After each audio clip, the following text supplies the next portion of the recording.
Yes. I mean, as well he should be. All right. I will make sure I'm tweeting it from the right Twitter account.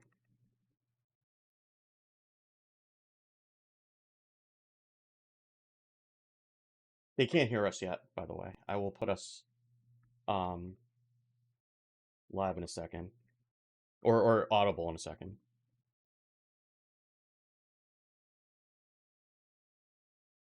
Oh, I mean, if you sub, then you wouldn't have to listen to it.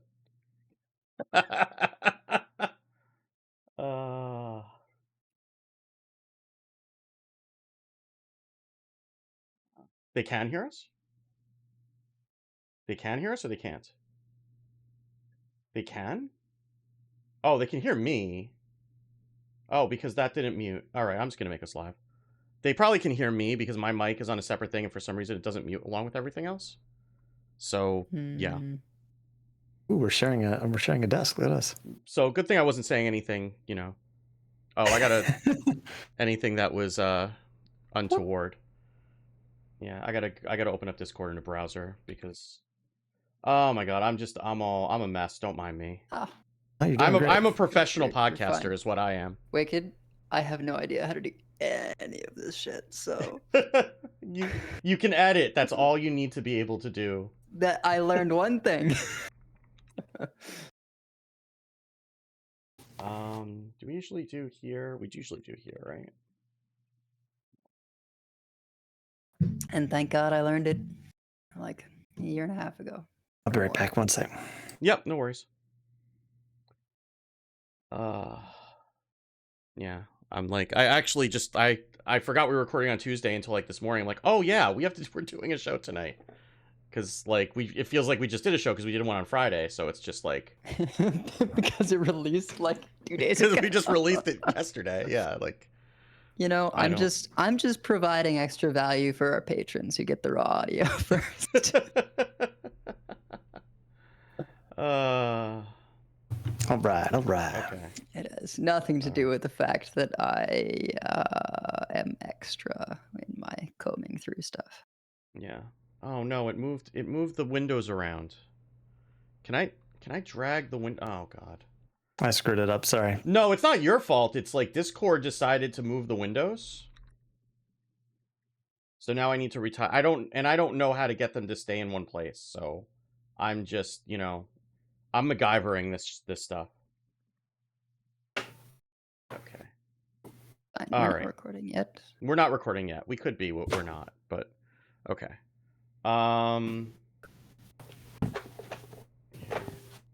Okay. I think I got to get myself onto the right. One day, my throat will be fixed. Oh, is your throat still bothering you? Yeah. Oh no. Well, I guess it was just like 3 hours ago that we recorded the last episode, so that's not really enough time for your throat to heal. Yeah. Dude, I this close to pitching myself up last week. This close. Well, my oldest had a stomach bug, and we ended up like quarantining her in the upstairs because Maureen's like, "You are not ruining the DC trip for the three of us. Like, you are not giving us a stomach bug. Get upstairs and do not come out without a mask." Like, okay. So fine, it's okay for me to be stuck here with her, but all right, I am gonna start recording because like these are things that we could be saying on a recorded podcast that we put out on an RSS feed somewhere. Do we need to do anything with my recording or anything first? I haven't hit go yet. If you just press record, as long as you're seeing like waveforms when you're talking in it, then we should be good. Got it. Recording. I'm actually gonna stop and start again just so that the raw audio doesn't have that it doesn't just have that cough right at the beginning of it. So that's, I mean, as much as I love bringing bonus value to the patrons, I think I'll spare them that. I have to open up. At this point, my persistent illness is just going to be part of the show. I mean, hopefully not. Like, I'd really prefer that not be a recurring story arc. and that you actually like get healthy at We some point literally ever. have an episode called Dedelweiss. No, God, no. We are not doing that. Don't even joke. We are not doing that. That is not a thing that's going to happen. I will use my priestly powers to prevent that. Like, that is not a thing that we're doing. I do think I'm getting better. I really hope so. Oh my God. All right. Is everybody recording? Yep. Are we going to attempt to clap? Is that a thing that we're going to do? We are. Yes. Okay. All right. 3, 2, 1. 3, 2, 1. Well, that second one was actually good. That was almost there. Yeah. Starting the show in 5, 4, 3, 2. I grant you permission to speak. Shadows hide you. I am listening. Our paths converge. So good to see you. Hail to you! Never lose hope. Here, Fred Shaft. I hear you. It has only begun. Fight on, Fred!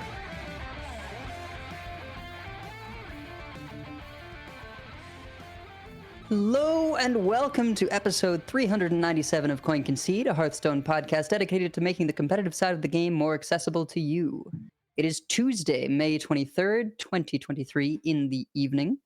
Coming to you from Nomergan, Ohio, it is me, Edelweiss. And from Northrend, Massachusetts, we have Wicked Good. Hi. And joining us from Muknathal Village, North Carolina, we have this week's guest, Sidisi. How are you doing? Greetings, travelers. I'm good. It has been too long for us to have gotten you on the show, so I could be spending 50,000 channel points to make you play Priest deck, but I think this is a better experience for both of us. So I agree. Yes. And from all around the world, we have you, listeners. Once again, if you would like to support the show but cannot do so monetarily, you can always leave us a review. Always helps people find the show. 5-star review on your podcast feed of choice. Now, we are going to continue our series of guests beginning with an interview. So for those of you who may not know Sidisi, even though Wicked and I often like to pass around raids if we're streaming in sort of the inner circle, but Sidisi is a hunter specialist. So could you give us a background of sort of your history with Hearthstone? Sure, yeah. So I got into the game right before Whispers of Old Gods came out, and loved everything with Cthulhu and all that good magic. And then when Mean Streets of Gadgetzan rolled around, Hunter was terrible. I think we were like the worst class or something then. So I was already in on trying to make the underdog work. So I decided to try to play a little bit more Hunter. And I really, my favorite color is green, and I just kind of fell in love with the aggressive strategy. So I guess kind of the rest was history from there. But I kind of try to pride myself on playing something that's a little bit off meta, but could still win. So try to find the intersect of high win rate and high fun rate. So try to find something that's a little less traveled.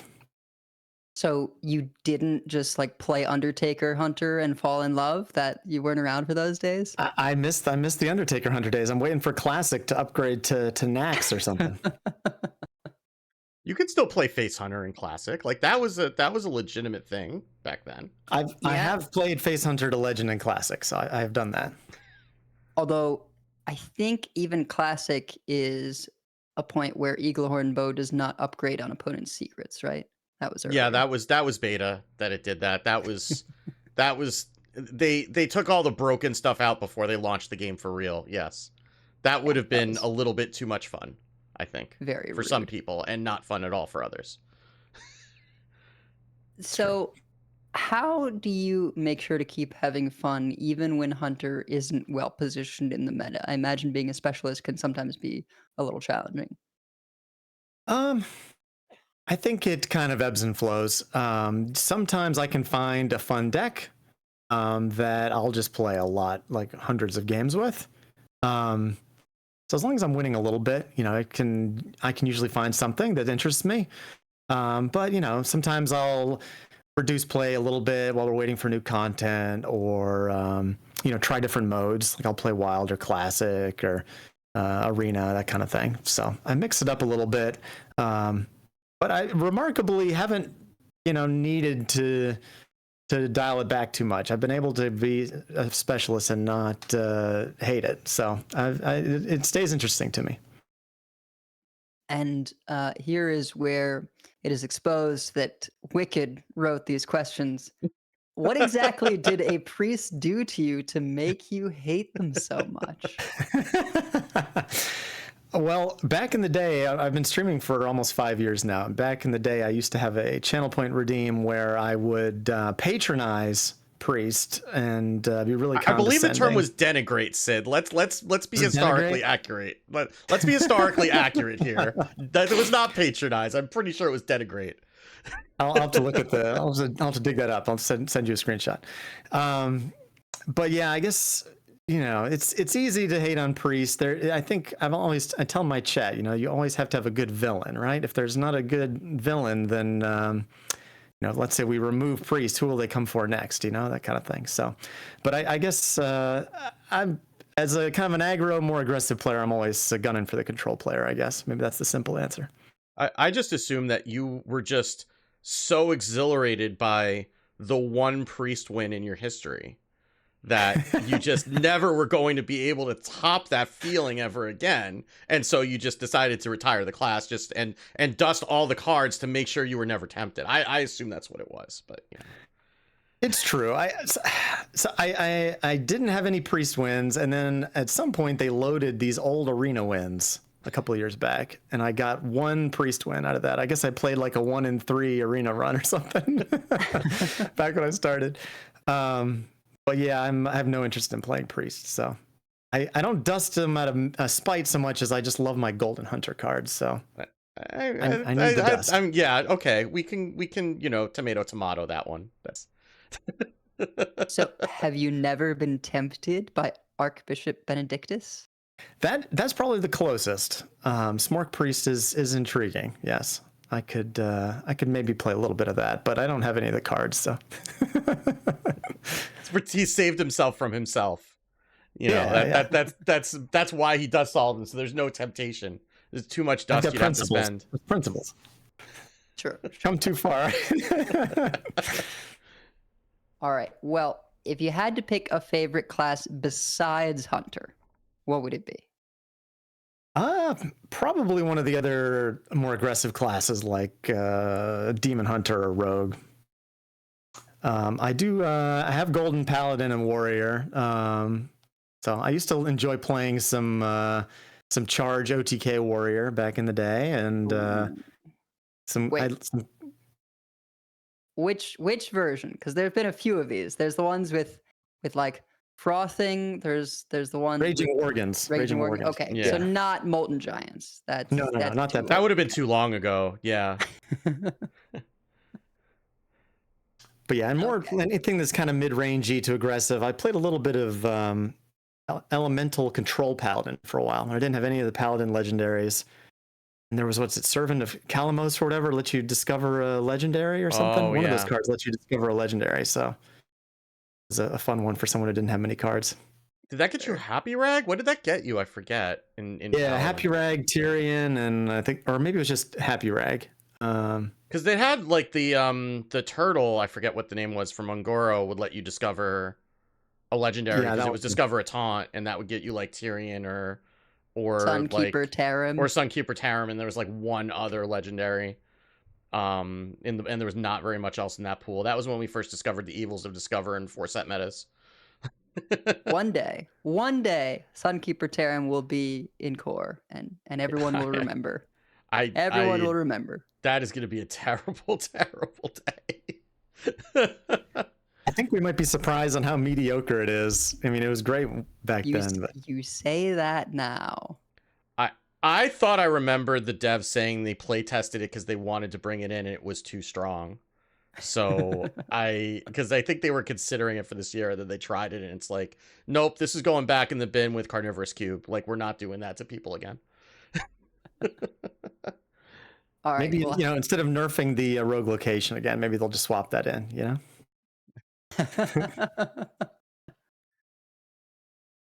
well, how about what is your favorite deck of all time? Ooh, that's a good question. Probably some version of Cube or Recruit Hunter. That was kind of where I really just kind of locked in the specialist feeling, because that was such a fun time to play Hearthstone. But there's been so many great decks like Spell Hunter, and I liked playing the Yasharj Barnes version of that just because that was like the funnest high roll. Oh man. And there's all kinds of great hybrid decks. I think I had my highest legend rank. I was top 30 one time with a hybrid secret beast deck back when we had Zul'jin and Emerald Spellstone. Oh, Zul'jin, yeah, that was one of the Sid greatest hits, Zul'jin. More recently, I've been embracing the control killer role, so I've been playing like mechanical dragons and Oblivitron, and even in the Forged. I was looking back at Forged and the Barons, how I dealt with Control Priest today, and I was playing Tonk back then. So those kind How'd of that decks. work out for you? I had a winning record Against the priests? And the Yasharaj Barnes days, those were when I played at HCT Rio. So it's been a minute, but I definitely faced that deck there. That's funny. 30% of the time, it works every time. Yeah. I mean, also sometimes you just played a fully juiced Spellstone, and so. Is your favorite Hearthstone character also a hunter character, or branching out at all? Probably Rexar, maybe Zul'jin, maybe Sylvanas, maybe Leorox. Now that I'm a dad, one of those four. And then our coin concede special. What is your preferred sandwich order? Preferred sandwich order. I've been getting an avocado chicken melt at Panera lately, so I'm gonna go with that. Oh, It sounds fancy. Yeah. all right. Well, I think we're just gonna dive into the show, unless there's anything else you want to add. I'm honored to be here, and pleasure to be on. It Okay. is as much as I give you grief. It is a good thing to have you here, and I'm glad that we're finally able to get you on the show. And I won't push my priest agenda too much, except when I start talking about what I've been playing on ladder, because that's going to be impossible to avoid. I'm excited about that. I was watching your stream last night. Yeah. Well, I think because of the closeness of this episode to our previous episode, unfortunately, just due to scheduling, we may have a hunter length episode this time rather than a priest length. But Wicked, it sounds like you have been really doing some serious long priest games. You're the only one who wrote here in Life and Ladder. You hit the turn timer? I did. Yeah, I did some things. I played Control Priest on stream last night. I've been Tic Tac and Zhilinghung, I believe is how you pronounce it, have been going back and forth with lists, and finally landed on a list that I felt comfortable with. I'd been kind of struggling with it, just like there was too much nonsense earlier in the weekend, and so finally I kind of got this one swaps out the fan clubs for armor vendors, which feels like it's a little bit better, and then Tic Tac was giving a whole bunch of tips on the mirror, because Meaty's apparently been playing Control Priest at like top 10 and having like 45-minute games, and it's the problem with the Priest mirror is that if both people know what they're doing, then it's impossible for either player to win without something very special happening, because you could just keep being able to shuffle things into your deck. And if you have the thing that lets you shuffle and your opponent doesn't, they'll just generate identity thefts with Svalna and take it from you and then get it. And I had one mirror which went to the turn timer. I think I had 5 Finleys between my hand and my deck. And confirm. Yeah. Well, I whirlpooled them at one point because I was tired of them playing them again, but then we just started trading Ajaras, and that was kind of the same thing, because then you take this the spell that shuffles all the spells into your deck from Ajara, so Tidestone? you just the Tidestone, so you just shuffle 5 more cards and you draw 2, so you end up with net 3, and you're drowning back and forth also, and it's miserable. And the thing is that I played 2 mirrors last night. I was basically teaching my opponents how to play the mirror over the course of the game, because they kept playing Cathedral of Atonement and actually pressing the button, and that's something that you don't do in a Priest mirror. Like, the mirror is a fatigue game, and if you try to smork the opponent down, it's like it's like Bart Simpson just like swinging his arms, you know? It's like, yeah, you'll do a little bit of damage, but you're not taking anybody out, right? And the second person that I was playing against was just like, I think they had 3 cathedrals at one point, because I think they stole one from me and they were using all of them. And they were like 10 or 12 cards deeper in fatigue than I was, until they finally figured out, oh, maybe I shouldn't be drawing like this, like 10 or 12 turns in. But they thought they were going to try to smork me down, and it just didn't work. But it's I like the deck a lot. Like, I went 6-0 over my lunch break today with it. None of those were mirrors. But the mirror is quite possibly the worst incarnation. I know I say this every week, but it is the worst incarnation of the Priest mirror that we've ever had, because like even Baron's Priest, like the game ended eventually. Like, somebody fatigued out in like the Baron's Priest mirrors and like the Galakron Priest mirrors and stuff like that. Like, somebody would fatigue out. That is not it just 45 minutes to just end in a tie, and it kind of turns into like a prisoner's dilemma at the start of the game, because like the higher EV choice is for one person to concede, right? Because if both people decide to play and they know what they're doing, you're wasting 45 minutes for no progress. So the better EV is for one person to concede, so both of you can play against other opponents that aren't priests for the next 45 minutes. But one of those people has to concede in order to get that to happen. And if neither one wants to, then you both get stuck, right? But if one person takes the hit, then the other person gets the win, and then you both get to go do like anything else for 45 minutes. So it's a weird thing, and I'm hoping that like maybe in the mini set, hopefully in the next set, like they give Control Priest like some sort of a win condition so that it doesn't. But the problem is that if you do that, right, then the other person just identity thefts from you, and then and if so, I don't even know how that's necessarily going to work with all the stealing back and forth from each other. So I don't know how this is going to work, or if this is just going to be like the fate that I've chosen for myself for the next like 9 months. But, you know, it is what it is. But I had fun at least. So, you know, I'm that twisted of a person, a broken human. You know, like you said, I'm the villain. I kind of think of myself as like the spider who like feasts on the worst insects. You know, like you're not supposed to kill a spider because it's eating like the worst pests. I'm like the better pest. That's kind of what I am. Thought you were gonna try not to get me sick, Wicked. I mean, you know, I'm sorry to have spiked your arachnophobia, but you know, here we are. Well, so I didn't even mean that. I meant just the length of the spear. So I guess what we're saying is all of you priests, you need to not concede the mirrors so that you all can stay trapped facing each other and keep the rest of us free. It'll be better for everyone. I mean, I'm kind of doing that. To concede.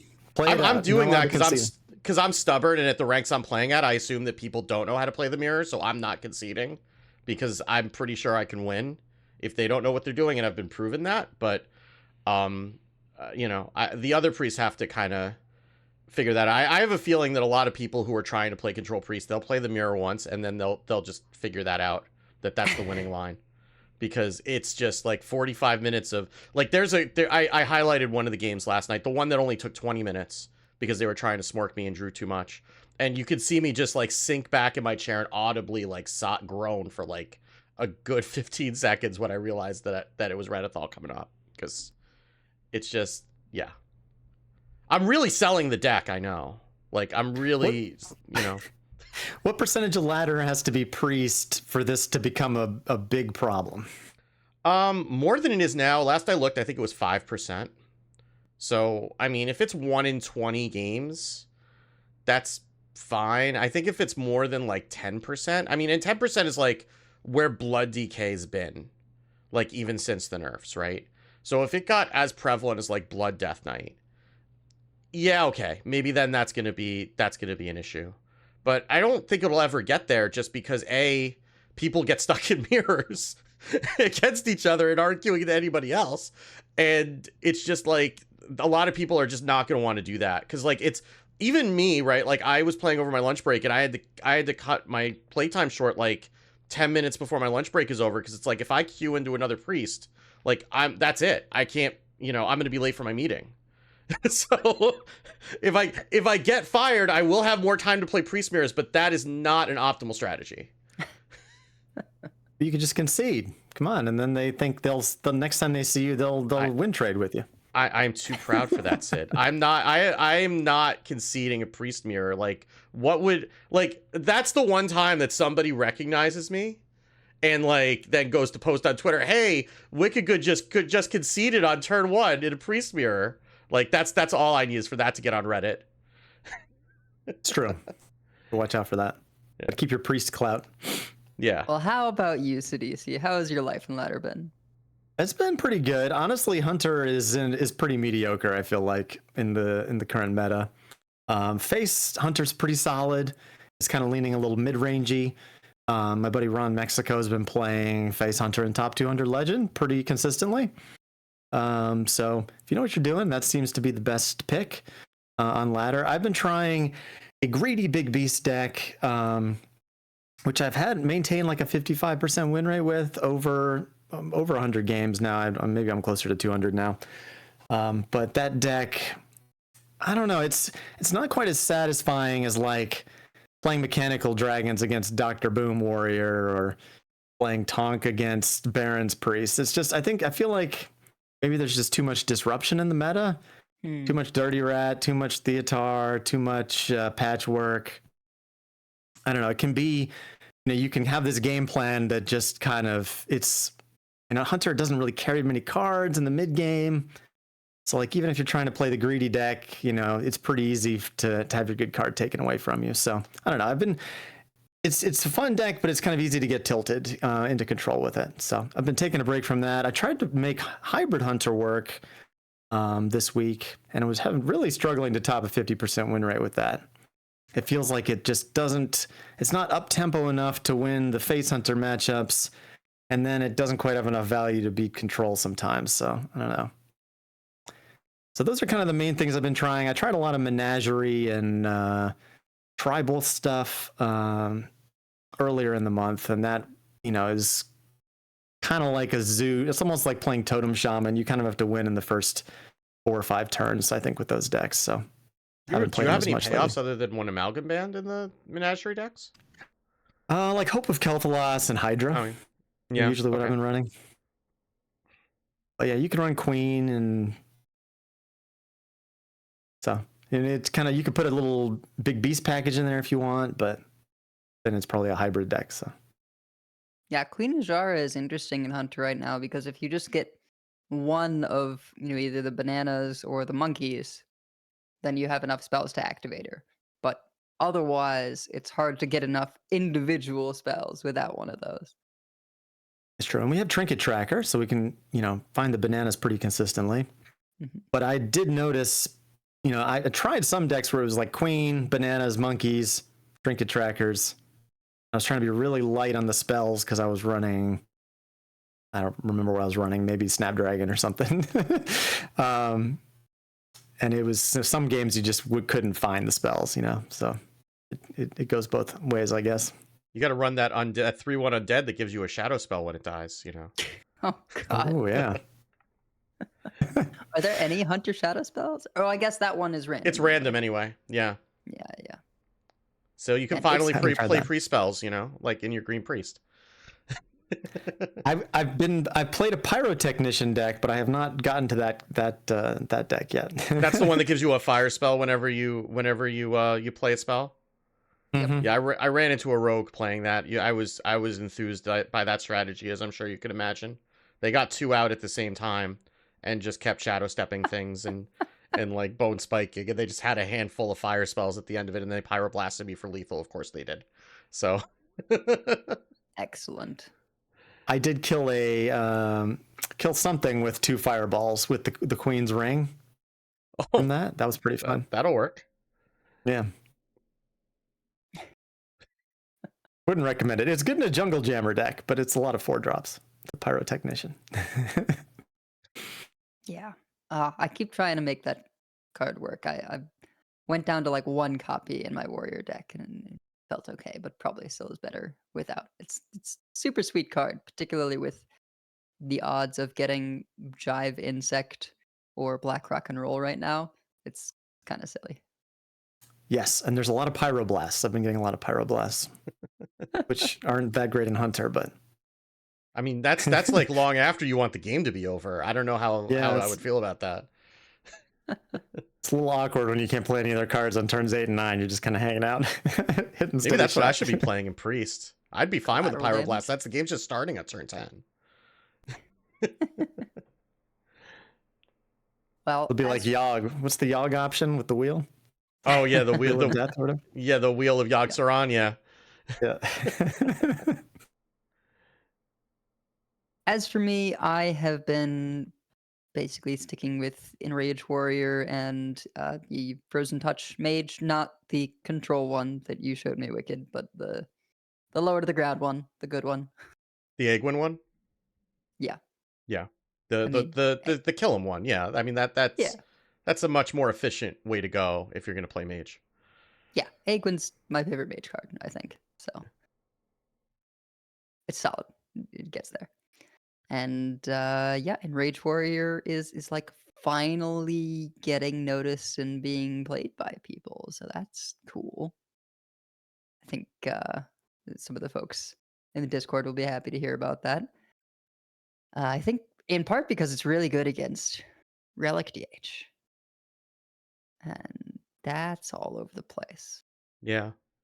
Yeah, I've started running Demolition Renovators in the Control Priest to deal with both the Relic Vaults and the was it Sanguine what I forget what Sanguine something, the warrior Sanguine look Depths. at Sanguine Depths, yeah.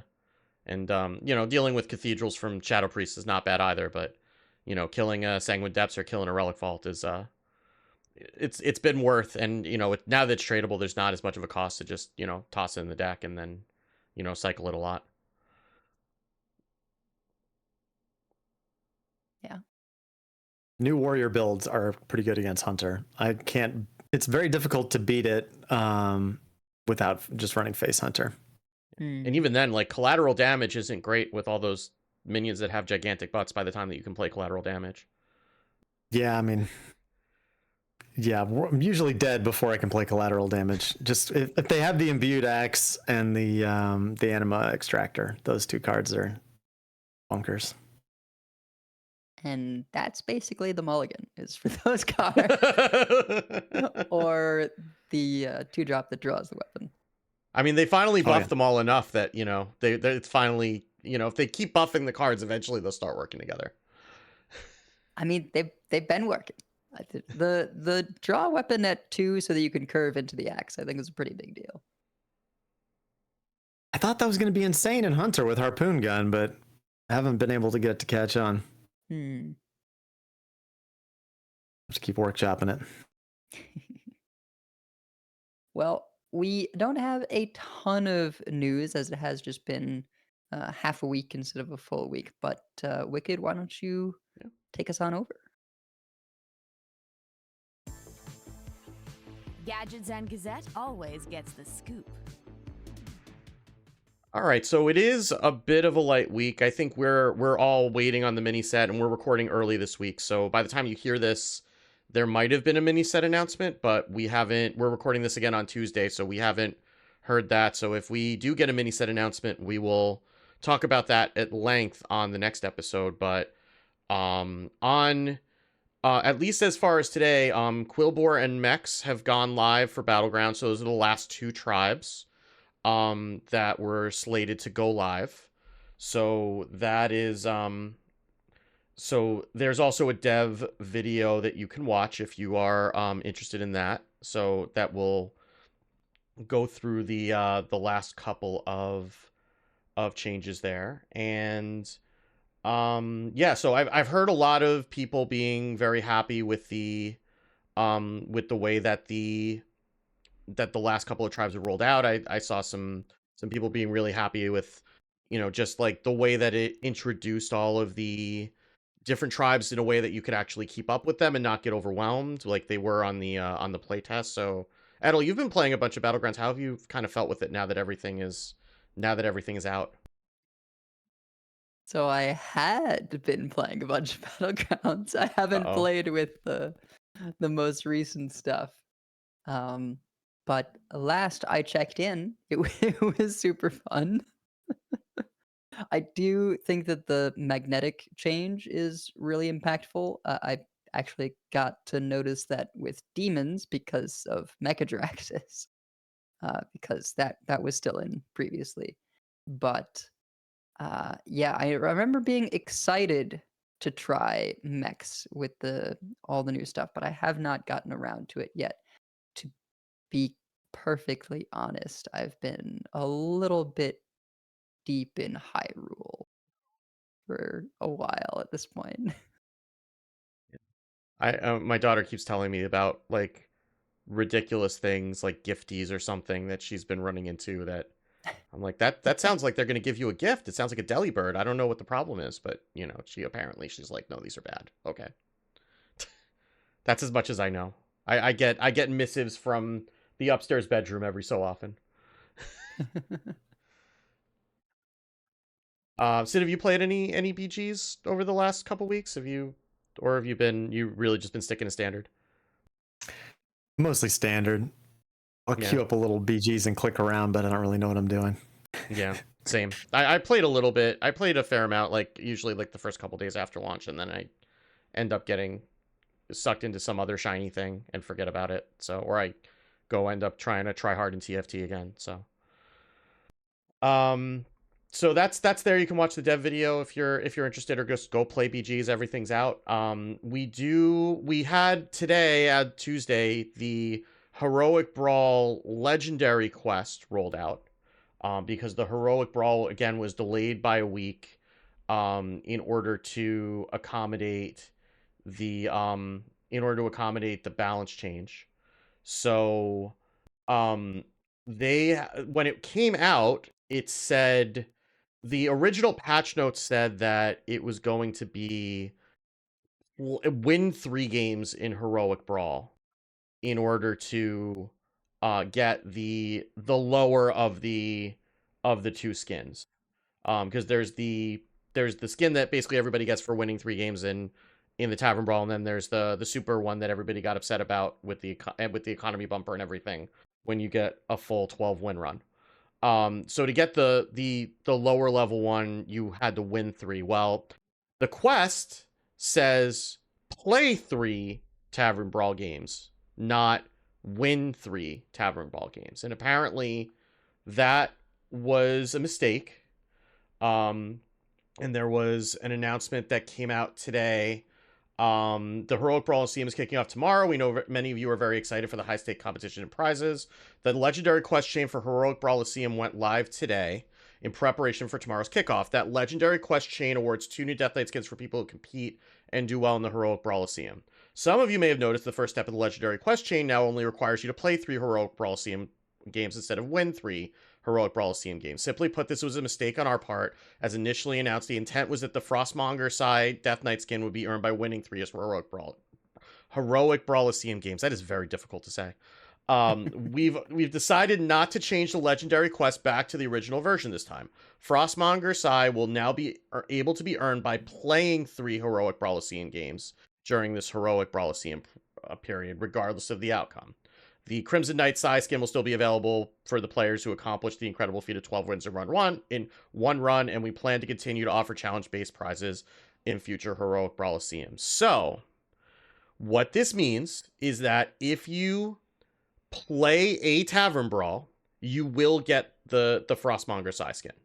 If you could go 0-3, and as long as you play 3 games in it, and you have to play you get to lose 3 games. So as long as you play 3 games in the Heroic Brawlician, you will get the Frostmonger Sai skin. So if that is something that you want, this is probably going to be the best time for you to just do the Heroic Brawl and get the experience of it, knowing that you will get that skin at the end of it no matter what. Just don't get your sights set on the Crimson Knight one unless you're already playing at a very high level. And don't use your gold if you can't afford to buy the mini set otherwise. Yes. Yeah, you should be holding back like 2,000 gold, because when the mini set comes out, usually it's 2,000 gold. So if you have more than that and you want to sink it in, or if you're spending this gold for, like, it's reasonable this time and this time only to spend the gold for the portrait, right? Like the same way that you would go into the collection and buy some of the older portraits with gold for, like, I don't know, 600, 700 gold, whatever it is. If you want to look at the first run as spending 1,000 gold for this portrait and that's worth it to you, then go ahead and do that. But again, this is a one-time only thing. Don't expect that this is going to be the way it's going to be for future Heroic Tavern Brawls. Yeah, it's interesting. I wonder how the numbers will actually break down. I mean, there's no way to do a hard comparison because it's only being released this one way. But I imagine there will be quite a few people that will say, oh, well, if it's guaranteed, sure, I'll do that. And they'll spend either the gold or the $10 or whatever. I wonder how that compares to if it had been as it was supposed to and it was you win 3, if that would have turned off more people, or if it kind of balances out. I'm not sure, because some people would be like, maybe wouldn't get it on the first one and would do another one, but some people wouldn't play at all in theory. Yeah, exactly. Yeah, I think, I mean, especially because, like, people are going to see this quest in their quest log. Like, I was thinking, like, well, those people aren't really engaged anyway, so they might not know the difference. But then it's like, well, this is the only thing they're saying. Like, hey, play 3 games, go, and get a skin, and if they make that connection, then yeah, they might just do it. I think this will probably push a lot of people over the edge, and maybe they try it, maybe they like it. That might be a good thing or a bad thing depending on what their skill level is. But I think it's good that they're, I mean, because they could have very easily just said, okay, we're gonna, I don't even know, like, this is how it's gonna work, but you're not, even though it says play, it's going to be win. Like, they could have done whatever. But it's also kudos to the team for, like, it's an honest mistake, it's an easy mistake to make, and it's very easy for them to have just, like, clawed it back. Instead, they said, no, we're gonna own up to what we put in the client and not claw that back. So that's something that should be commended, because I mean, the Blizzard in particular, at least the corporate overlord, right? Like the Activision Blizzard corporate overlord gets a lot of flack, and some of it deservedly so, for overcharge for like being profit hungry. And I mean, it's a corporation in America, it kind of has to. But they really do try to be fair with this game, and at least within what they have control to do. And I think that we should be able to recognize that when that happens too. That's a good change. Yeah. Are you planning on doing any Heroic Tavern Brawl, Sid, or you have a deck that you think you're going to bring? Or I will definitely do one on stream, probably on Sunday, when the field is only tryhards left. Probably bring my, like, greedy big beast hunter, just for the memes and the dreams. Oh, see, I try and dive in the first 2 days. That's where the fresh meat. Yeah, I'll probably do one on one. Well, it's probably going to be one, knowing me, on my stream on Friday. And I saw Clark Hellscream saying, "Whatever you do, don't bring Control Priest." So, of course, I'm going to bring Control Priest. I'm probably gonna do Enraged Warrior. Maybe the Mage. We'll see. But I really like Enraged Warrior, and I want to try it with the riffs now. Yeah. Well, I'll report back what happens when you tie in Heroic Brawl. So,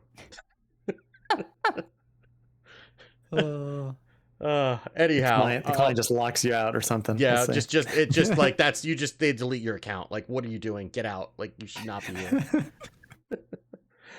So we do have some shop updates as well. We have, first of all, there's new products in the shop that just straight up let you buy a legendary. So you can just buy a random standard legendary for $7 USD, and your local currency may vary, and you can just buy a random golden legendary for $15. So if that's something you want to do, if that's worth it to you, or if you're missing one legendary and you don't want to spend a whole bunch of money on packs, you just want to spend the $7 to get that one last legendary to get the the diamonds for the set or whatever, that's something you can do. I'm not going to tell you if that's a good deal or a bad deal, but I've seen some people comparing that to how you acquire cards in Marvel Snap and seemed that was preferable. So, take that as you will. We also have some new skins in the shop. So there is Sir Anoizo for Paladin. And this is the most bandy Anoio ever. I'm sure that the emotes are delightful and will not at all be irritating to an opponent. And Chantress Jaina is not really on brand for Electronica. I'm not sure what she's doing there, but it's... I don't think they put the skins on brand. I think they just made the musical, right? Because the electro swing was not really pop either for Priest. Yeah, I mean, Brian Setzer Orchestra was on the radio for a while when I was a child, but it's... Yeah, I don't know. I guess the after the first set, they're not really sticking. I mean, they were at first. Like Emo Rock Arana was very on brand, right? And like all the Warrior ones were very rocky. But I guess this one they're just kind of, this worked better. I don't know. But if you need a new Jaina skin, that is also there for you. There are also for gold in the shop, you can now purchase the original Lady Vosh and the original Guff-Rune Totem. So I don't know if we've gotten enough distance from the Guff hero to be wanting to go back to playing the Guff portraits again in standard, but if you have, or if you want the original Vosh, which is also one of the better shaman. All the Vosh portraits for shaman are excellent. So yeah. If you want that, then go ahead and do that. And that's it for news, but we actually have some tournaments, so we should talk about that for a bit. It's the grand tournament.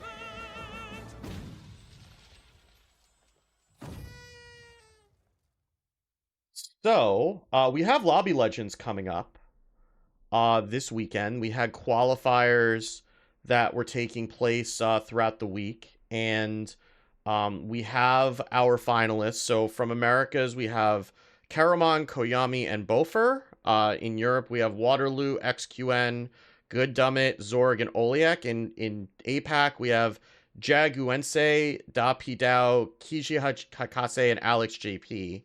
I believe when we talked about this at the end of March, the entire APAC contingent and all of the at-large spots for Battlegrounds were all from Japan. So I'm assuming that all of the APAC representatives here are from Japan as well. And there will be 4 Chinese representatives as well, which is something I wasn't aware that we were doing for Battlegrounds. This is according to Esports GG. So Rain usually writes up these recaps, and he's generally pretty accurate. So I'll believe that if that's what it says. I didn't know we were doing that still for China for Battlegrounds, but I guess we are. So so that's going to be on the 27th and 28th. I'm not sure. Hopefully, oh, this hopefully has timing, this link that I'm loading up live. Oh, this is the last one, so no, it's not.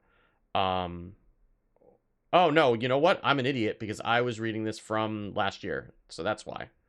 I was looking at May from 22. That's why it was there. So Well, I that guess makes we more can sense. just maybe leave a marker there, Edel, because that was Yup. yeah. I was like, I don't know how they would have people from China. That doesn't make Yeah, sense. that's why I was very confused too. So I did it in like last month and it picked this one up for some reason. So yeah, so let's ignore all of that. But we're going to have Lobby Legends this weekend. We had all the qualifiers, and I believe that we're not doing any qualifying tournaments. We're just taking the 16 that qualified at the end of ladder, and those will be going on May 27th and May 28th.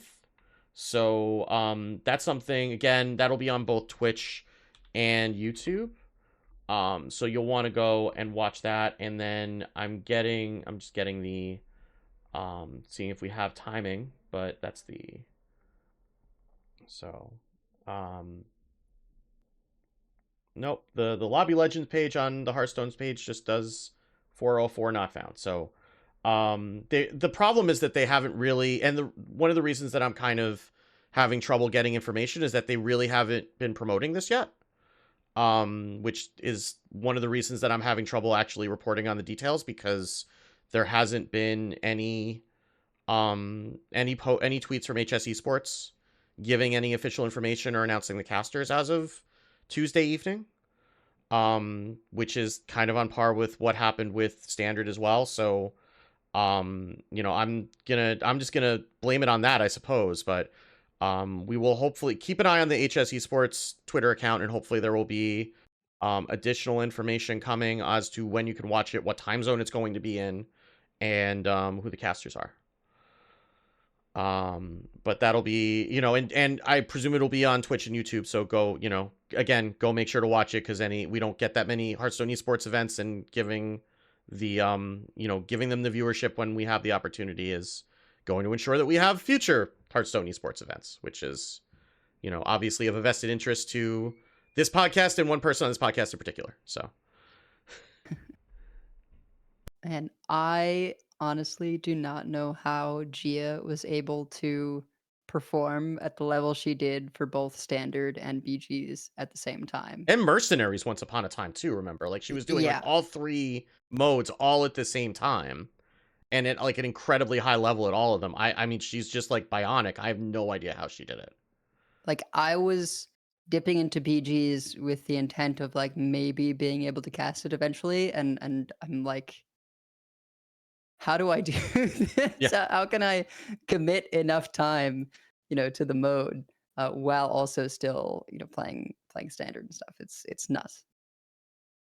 Yeah, it's like it's so much that you need to know, right? To be able just I mean casting is not a particularly lower level of game knowledge than playing. It's just that the execution is different, right? Like you're focusing more on like the macro level things in, as opposed to like the micro level execution in a game. But there's still like just as much to know, and you almost need to know a broader range of things as a caster in a game, like in an auto battler, because you basically need to know like every possible comp. Whereas if you're playing, you might just focus on a few that you're going to play and just decide, like, if I don't know, you know, like Leaper comp, there's no way they wouldn't, but just as an example, like if I haven't played Leaper comp, I don't know it well enough, I'm just not going to play that. I'm just going to look for a different comp to play.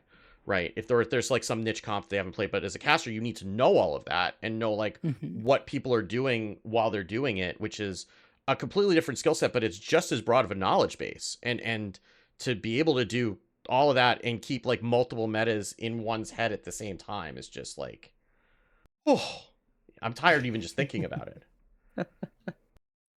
I don't know how y'all do it, honestly. I play standard an absurd number of hours, and I couldn't cast a standard game. I'd just be like, oh, I hope they don't have that 5 mana thing that deals damage. Like I don't know what the card's called, but I mean, you still do that They don't know anyway. what that's- So it's right. like that's that. Remembering card names is like I mean, you try to do that, but that's like the least of it. But just knowing all the matchups and how they line up is, I mean, you just jam a bunch of games with a bunch of different stuff, right? And, True. I'd have to play a lot of other classes too. I guess that's a hindrance. I mean, why would you want to do something silly like that? You'd have to play priest. Ew. Sorry, that just came out. All right. So I guess that's enough tournaments, because that's all the information that we have about tournaments, which unfortunately is not too much. But we can go ahead and why don't we talk about Hunter?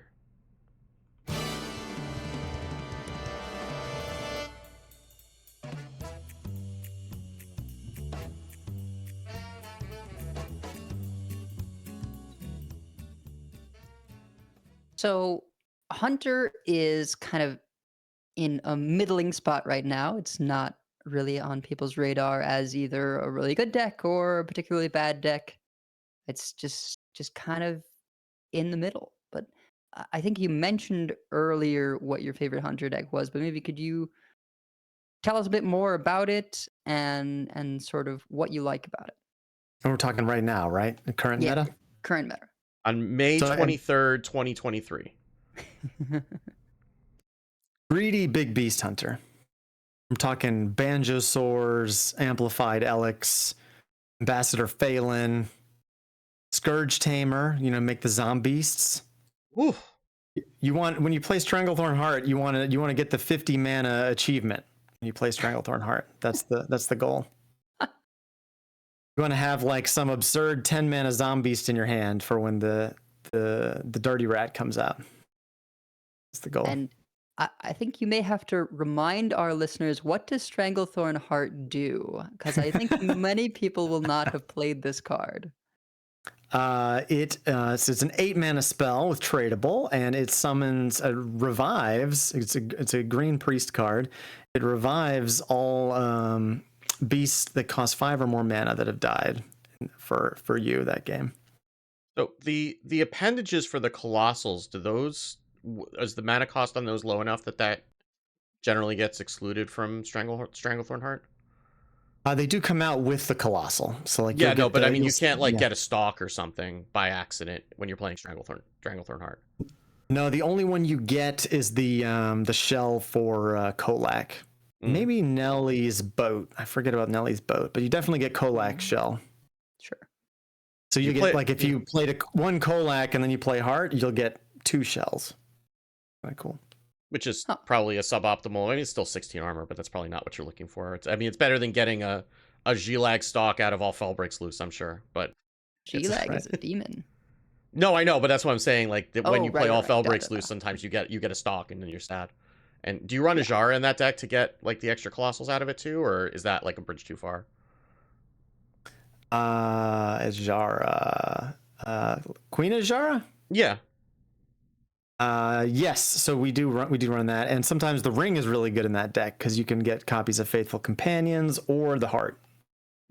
So, highly recommend that. Zalatesh even is good sometimes because we have so many like I run the bananas and the monkeys and all that stuff. So sometimes you get them low enough, you can Zalatesh is good as well. So, or Zalateth, I forget how you say it, but the weapon. It's pronounced the weapon.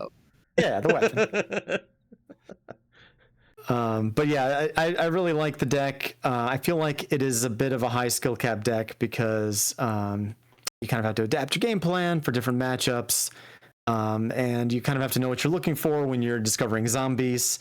So I do have a pinned tweet on my Twitter account with a detailed kind of explanation on how to use all the wacky cards. So highly recommend if you want to try it to check that out. Are you just going for max stats on the zombies a lot of the time, or what are you looking for in the zombies in that deck? That's a good question. So the first pick on the zombies are standard beasts, right? And those are ones with abilities. So you're primarily when you're looking for Life Drinker or Beetle, play to Beetle for healing, Starfish for silence, Shellfish if you just want to choose brutality, And there was one other one that's pretty common that is useful, but I'm spacing on it right now. But then in the second pool, you get the wild beasts that have keywords or no text. So you can get vicious scalehide. You can get you can get the stone tusk boar. So you can get all kinds of wacky stuff in the second pool, but the second pool is way less consistent. So you kind of just go into it hoping you want life gain or silence or something beefy when you go into it.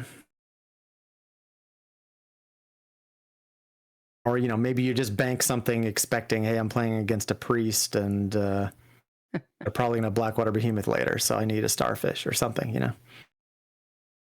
That'll save you. So that yeah. So that second pick is always from the wild beasts. I guess it's all beasts essentially, and they have to they can't be more than 5 mana, and they can't have any card text other than like a single keyword.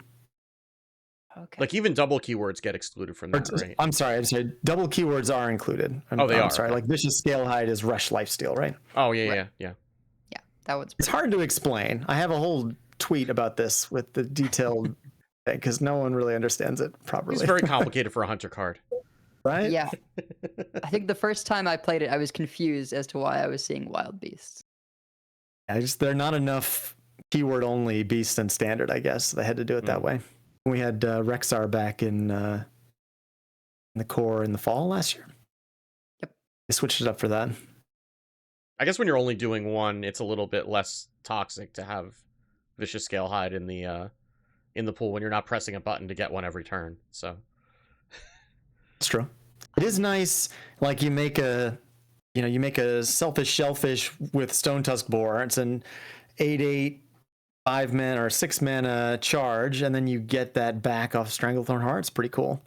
At the end of the game, you often forget what your Zombeast was, and then it's a nice surprise. But anyway, that's my favorite deck. It's like a little present from Santa Paws. Yeah. It doesn't do as well into like aggro as any other hunter deck would, so that's a little bit of a trade-off. But so you would not say that is the best hunter deck right now, is there? What would you say is the best hunter deck right now? I think it's probably Face Hunter, which I think trends a little more mid-rangey. People are used to Face Hunter being, but the standard lists are all running Collateral Damage, Hydralodon, Queen Ashara, and Hope of Kel'Thalas. So those 4 cards are pretty heavy, but they're kind of like your high main or something. It's kind of a value engine that gets you there, and they give you different outs at the end of the game. So I've been playing a little bit of that today, and it feels pretty solid. I've been able to beat Control with it. I don't think it's favored against Control, but I have beaten a Control Priest and a Blood DK with it today. I did lose to one of those today, and knowing that they had the collateral damage in their hand from turn 2, and even knowing that it was there and playing around it, I still lost to it. So, is there Astalor in that deck as well, or yes? The one I lost to did have one. Yeah, that's what the priest always gets from identity theft. Is the Astalor. Yeah, but then you're kind of damned if you do, damned if you don't, because you don't really want to play minions into the collateral damage turn. But then if you don't play minions, then the Astalor gets you. So, see, yeah. Yeah, I love the new cards. Just the monkeys and the bananas and Aerosmith in particular are just super fun to play with. I like all the cards in our new set. I think it's interesting that we didn't really get new archetypes. It's kind of just new tools for stuff people are used to playing. Everyone has been playing Big Beast Hunter for years, and we're kind of served up a different version of that. And Face Hunter is kind of in a similar boat. So I'm having fun with it. I think some people maybe it feels a little too samey for some people. Maybe that explains why Hunter's play rate's a little lower, but I mean, I don't know. if you're going to keep King Crush in standard, right? Like, you got to find ways for people to make use of him. Like, you can't just have them playing it from hand like an animal. Like, you need to have ways to, get that cheated out. Yeah, I mean, and we've got Lorthamar, right? So, if you're playing any deck with King Crush these days, you're running ETC with Lorthamar in it. Oh, goodness. And then you got to run the Sunwell so you can get Black Rock and roll. Ooh, that'd be good. Have you ever managed the Lorthmar into faithful mana thirsted and just Oh yeah, gotten so that's like the standard way to beat control with the King Crush decks, right? You just have to not draw King Crush. Sure. They make you do that standard to way. get your hunter license. You know, Yeah, yeah. that's on the hunting test. So just for listeners, you have Lorthamar in hand. You play that on turn 7, and then on turn 10, you play Faithful Companions. You select your 16/16 King Crush, and you get 2 of them. So it's 32 damage. It's quite enjoyable. seems pretty solid. You know, It's not even stuff. enough to get through a Renathal life total, though. I mean, come on. Hopefully did a little shipping before that. I mean, even with the hero Hopefully you power, got that's still only one weapon 34. swing in. You could, yeah. I mean, unfortunately, we don't have a second charge beast. You know, there's no devil sword or anything. So, like, even if you do like the twin bow terror coil into that, you can get like 2 Mucklas and 2 crushes or something. You need to be able to adapt the King Crush to give it Wind Fury. I think it's fine. They whirlpool and you just strangle Thornheart, and then you get another 16. There you go. It's easy. Yeah, that's the fun thing to do. So you get new ways to play your King Crush in different sizes now. I have to ask, were you one of the people hoping Carnivorous Cube was in core? Were you one of those people? Oh yeah, Okay. 100%. And I'm the evil one. Well, it's funny because Hunter, since Playdead and Cube left, Hunter hasn't really been that good at Death Rattle stuff. True. It's been yeah. it's been a minute. I've wanted Playdead or Feign Death in core set for a couple of years now, and they don't give it to us. I sort of assumed that everything will have its time once again, like it'll circle back eventually, because there's only so many ways that you can print the same archetype that it just makes sense to bring back certain things. But I don't know. We'll see. Probably So right. my next question here, I think, could be very important. Across Hunter decks, would you say that there are certain unifying principles of playing the class? Unifying principles like play style or like way to play or how the decks Yeah. are made. Like so whether you're playing, Face Hunter or you're greedy Beast Hunter, is there something about Hunter that kind of like directs the way you should play the class? Like it's kind of regardless of how it's built. Yeah, I mean, I think we're kind of capable of always trying to close out the game.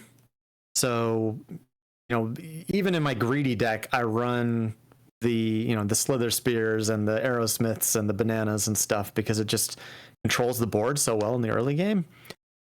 So, we can kind of snowball an early advantage into pushing lethal, or if we're playing the greedy deck, we can choose a line that, does more scam kind of thing. But we always kind of have the ability to kind of push the initiative, push the tempo, and try to close the game out. And I don't know if maybe Rogue or some of the other, maybe Demon Hunter are kind of in a similar boat, but a lot of classes might have a deck that is more reactionary that wouldn't really be able to do that. So I feel like Hunter, even playing like the greediest possible Hunter deck, you can still get King Crush down on turn 5, or you can still play an early Hydra, or snowball your board. So I think that's kind of a unifying or common thing to expect. Yeah. I don't know. I guess one thing one thing I learned, maybe this is something else that you can talk to, is like what the few times that I've played Hunter under duress, that when you're starting to get to the point where you're starting to count up lethal, to like figure in your hero power and like how many hero powers it'll take to kill your opponent, even with just that, and then start working backwards from there with how much damage you need to be able to get in order to fit in a lethal, right? Because like it's easy to forget that you're pressing your button does 2 damage, and that adds up over the course of the game if you're planning for it right, and if they don't have any way to heal out of it. It's a steady shot for sure. I think the really good players are counting that damage really well. I don't math too well myself, so today I thought I had lethal with 7 bananas, but I was off by 1, so I don't know. Don't always count too well. I mean, how much could a lethal cost? $10? You know. I wish, but There's always money in the banana stand. exactly. Yeah, I think we do have a good package of tools that you would put in pretty much any hunter deck, and so I would expect to see those kind of cards in most decks. And if you're not, maybe there's something I haven't come up with yet that uses a different set, but I don't know. It's not like a Stoneborn Gargan kind of meta right now, I don't think. I mean, I'm so sorry, like when what? you're Stonebound? building, Stoneborn? so What is like that when you're card? building a deck, is there like any like is there like just like a set of cards that you're like you just start with those and then you start building and then you still start building out from there, or is it because like I mean there are staples that you kind of just always throw in, right? Yeah. And I guess I usually start with, what's this cool thing we want to do? Like Pyrotechnician would be cool. All right, let's put in bananas and kind of try to build around that. It is easy to build it with the good cards in mind, though, too. Like, here's the 20 good cards we want to run, and then flex in some different game plans to fill out the deck. It could kind of go either way. I really pride myself on being a deck builder. A lot like Edel, right? So, I don't know. To me, I could kind of build it both ways, I guess. So, does Control Hunter exist, or has it ever existed? It's a great question. Probably not. I mean, unless we're calling like the latest Quest Hunter Control Hunter. You're controlling their face. I mean, What kind of sandwich are we talking about? is Control Hunter a hot Probably dog? Yes. It's fun to call things Control Hunter because it makes people feel a certain way. I don't know, my greedy big beast hunter, when you get amplified Elec down on turn 5 against an aggro deck, it feels kind of like Control Hunter. Sure. But yeah, not really. The closest I've ever felt to Control Hunter was when we were playing with Deathstalker Rexar. And it wasn't like the deck, it was just a mode of play sometimes where you were just trying to discover Vicious Scale Hide plus Cleave or whatever kind of stuff you could manage. That was probably the That's last true. time that Hunter went to fatigue on a regular basis. And I miss Build a Beast. It was so much fun. That was so great.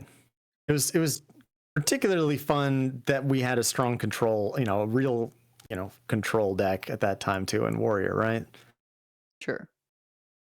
Yeah, I liked it, except when I was trying to queue a game on the train platform, and knowing that I was going to disconnect as soon as the train got in motion, and was never able to get a game done in time in that meta before the train came, and then I ended up disconnecting in the middle of it, like as soon as we went through like the first station. Oh, that's right.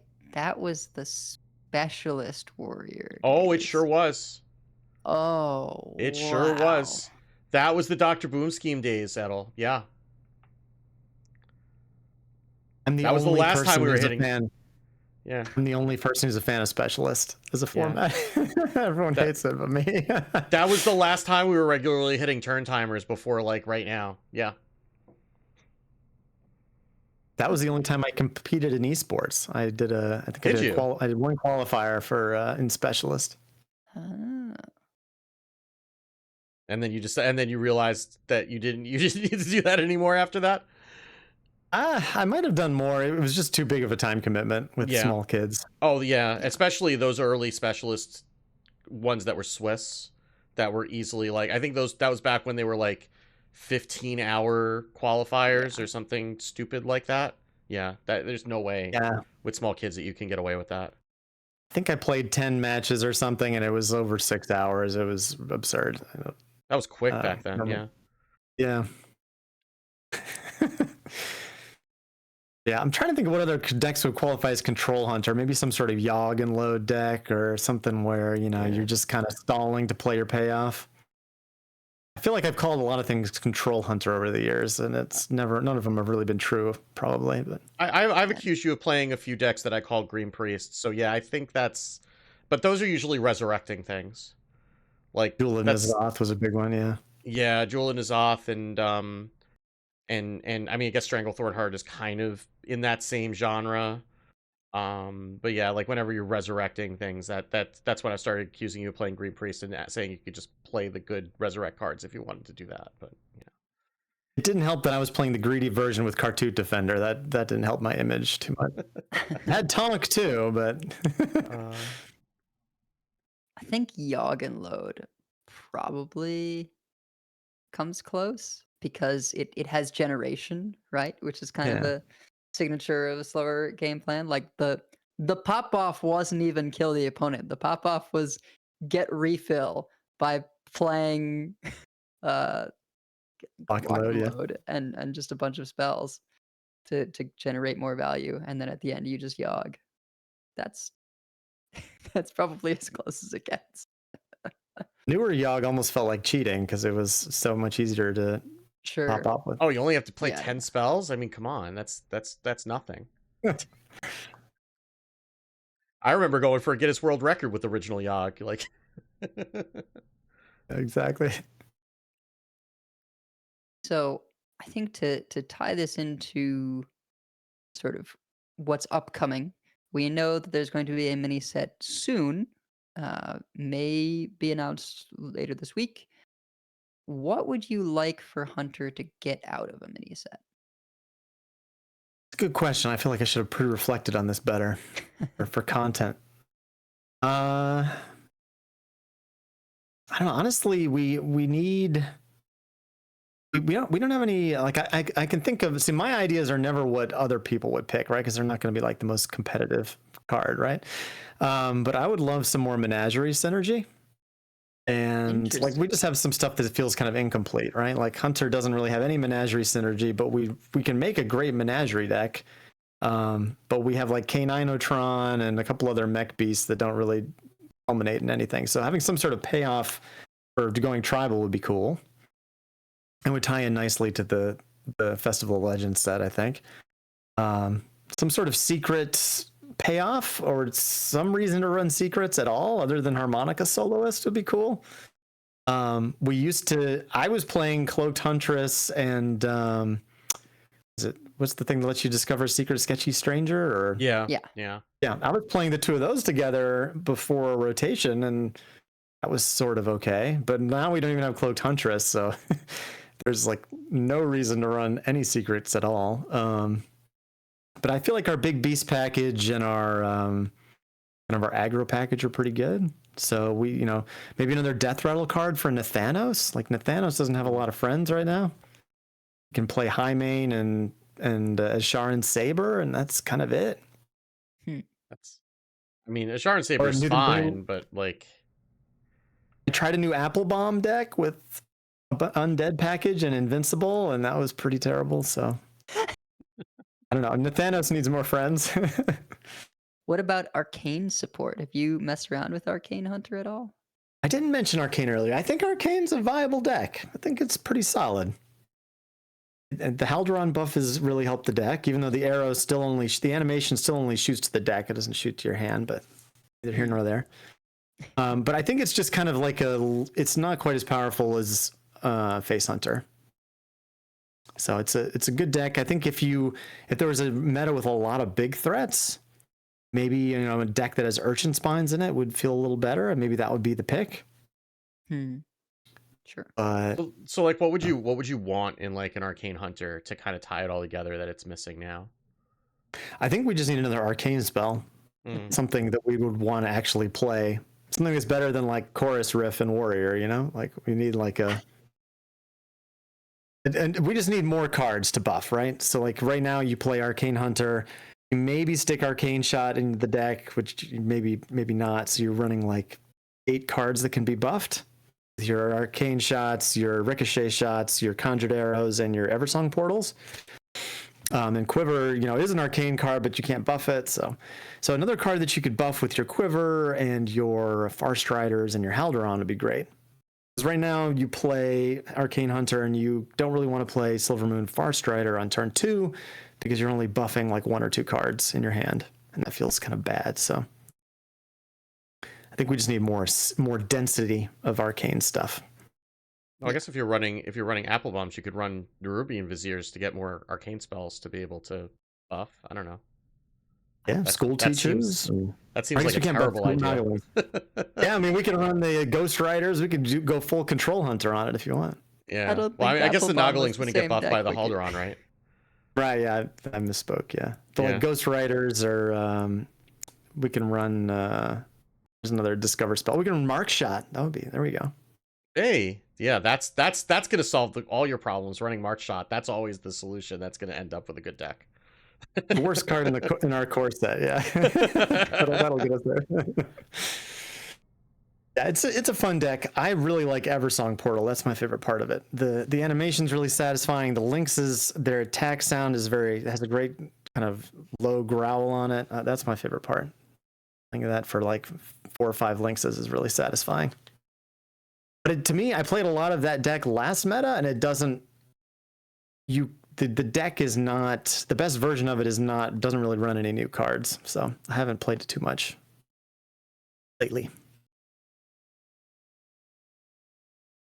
Oh, there's plenty of time to get more. There's plenty of time to get more arcane spells because those aren't like a set specific thing, so they can just print our new arcane spells whenever they feel like it. So. Yeah, and my little pocket of the community kind of freaks out about this, right? They're like, oh, Blizzard printed all this arcane stuff and it's terrible, and how can, they're not giving us more immediately, and the sky's falling. And I think, it's a playable package, and we'll hope to get more later, and we can't expect every card we get to be, make us S tier, It sounds like the reaction to Overheal in my part of the world. Mm-hmm. Like, oh, we don't have enough Overheal. Like, it's an evergreen card. It's evergreen keyword. They're gonna print more. Just you don't need to play Overheal Priest yet. You'll play Overheal Priest. Don't worry. Like, or the rogue combo stuff. Oh yeah. Well, that can just be bad. That's okay. You don't want to get Blingtron beatbox? No.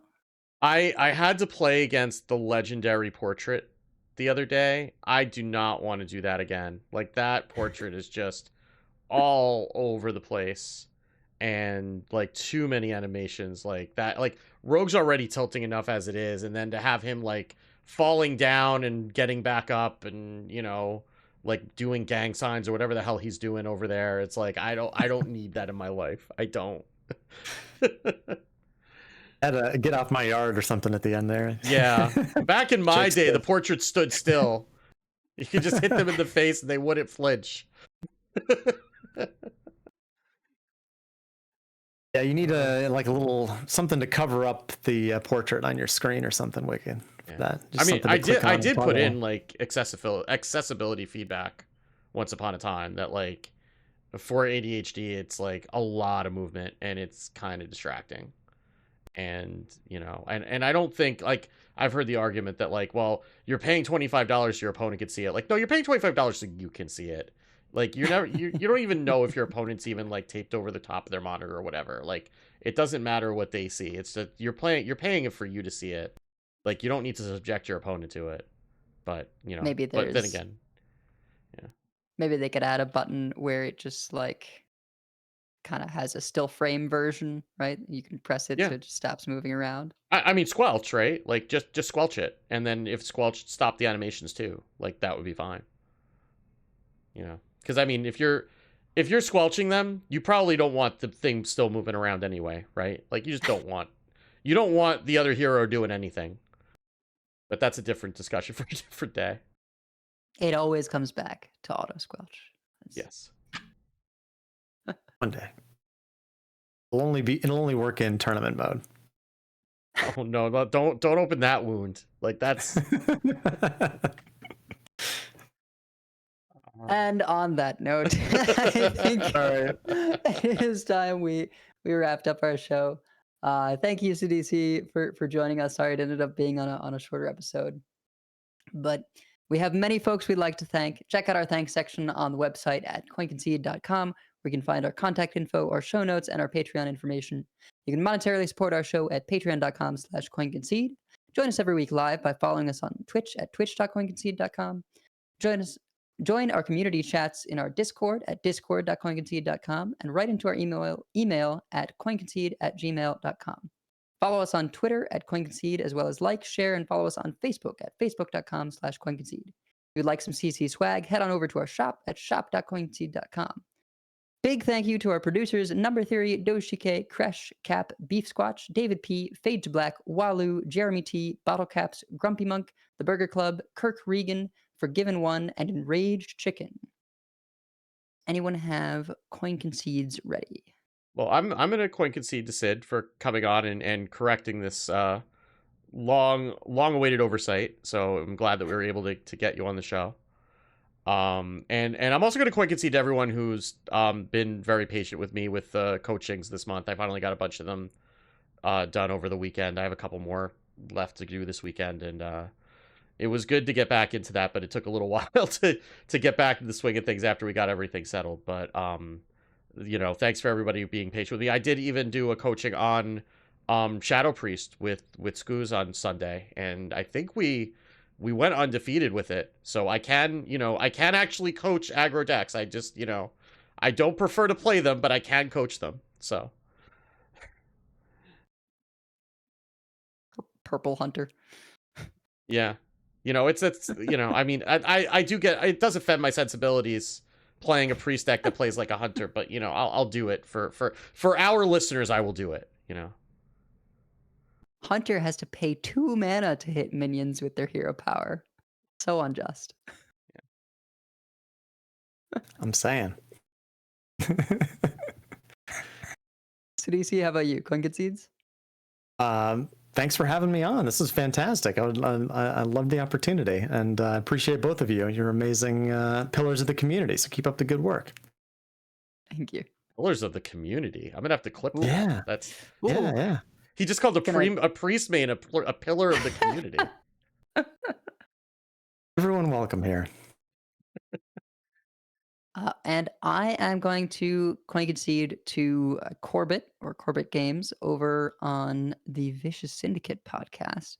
So I was a little worried how things were going to go before we found out who was going to be the new host over there on VS, because we know how much of a balancing force Hat is on that podcast. And they've been doing very well. I think the chemistry is great between Zacho and Corbett, and it's a blast. And I admit I'm a little bit of a sucker for accents, so that does help. Okay. Well, so we'll see you. Hopefully, we will have a mini set next time that we talk to you. But until then, keep calm and don't dust your priest legendaries. And if you see us on ladder, coin concede. Coin concede. Coin concede. Okay. The absolute disrespect in that sign off on this episode. Okie doke. So, yeah. So if you can export and then I'll give you the link to where to put it for real. Okay, so find a stop recording now. Yeah, you can Yes. stop recording. Yeah, absolutely.